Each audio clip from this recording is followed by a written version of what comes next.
వందనాలండి. ఈరోజు 4 జనవరి. క్రొత్త ద్రాక్షారసము పాత తిత్తులతో పోయవద్దు అని యేసుప్రభువు చెప్పిన ఒక మంచి సలహాను మనం పాటిద్దాం. మత్తయి 9:17లో ఆయన అంటున్నాడు, పాత తిత్తులలో కొత్త ద్రాక్షారసం పోయరు. పోసిన ఎడల తిత్తులు పిగిలి ద్రాక్షారసము కారిపోవును, తిత్తులు పాడగును.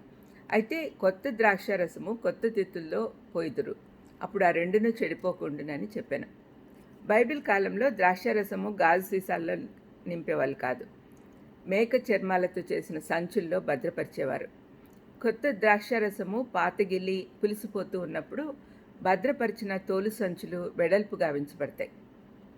ద్రాక్షారసము పాతబడ్డాక సాగే శక్తి కోల్పోయిన సంచులు కొత్త ద్రాక్షారసం అందులోనే పోస్తే అది సాగలేక పిగిలిపోతుంది.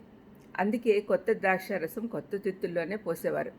యేసుక్రీస్తు ఈ వివరణ ఎందుకు వాడాడంటే, ఆనాటి కాలంలోని యూదులు ధర్మశాస్త్ర కాడి కింద ఉండి అనేక ఆచారాలతో కట్టుబడి ఉన్నారు. అలాంటి వారి మతపరమైన ఆచారాల నడుమ తన బోధలు గుప్పించాలి అనుకోవడం లేదని స్పష్టపరిచాడు. ఆయన కొత్తదనం తీసుకొని రాదలిచాడు.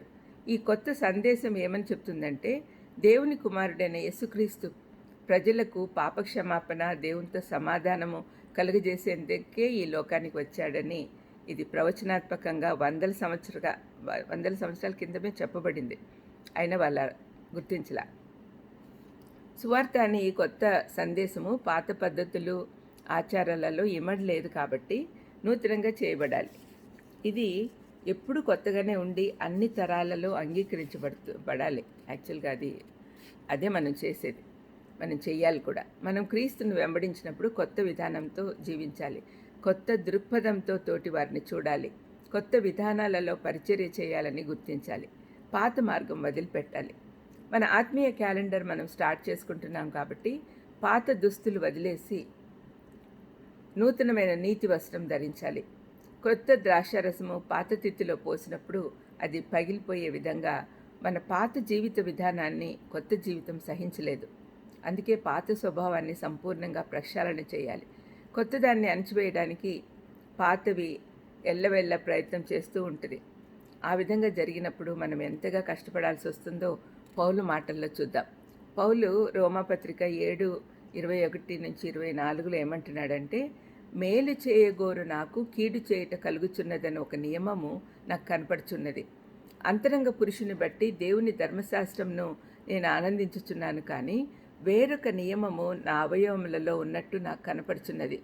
అది నా మనసునందున్న ధర్మశాస్త్రంతో పోరాడుచు నా అవయవములలో ఉన్న పాప నియమనకు నన్ను చెరపట్టి లోబరుచుకొంచున్నది.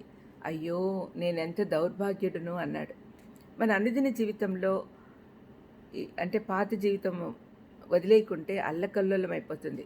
పాపపు విధానాలను మనల్ని శోధిస్తూ ఉంటే ప్రభు సన్నిధికి వెళ్ళి మనకు విజయం దయచేయమని అడగాలి. అదొకటే మార్గం. మన జీవితంలో క్రీస్తు వలన కలిగే సమాధానంతో ముందుకు వెళ్ళాలి అంటే, మన రక్షణ మార్గంలో మనలను మనం పరిశుద్ధపరచుకోవాలి అంటే, మన పాత జీవితంలోని ఆలోచనలు పక్కకు పంపేసి నూతన శరీరంలోకి మారాలి. ఈ ఆత్మీయ ప్రయాణంలో మనకు దేవుడి సహాయం అవసరం కాబట్టి ప్రార్థన చేసుకుందాం. తండ్రి యేసునాయనా, మా పాత జీవితంలో విధానాలు వదిలేసి మీరిచ్చిన నూతన జీవితంతో ముందుకు వేయడానికి మాకు సహాయం చేయమని యేసుక్రీస్తు నామమున వేడుకొంచున్నాం తండ్రి. Amen. Amen. God bless you.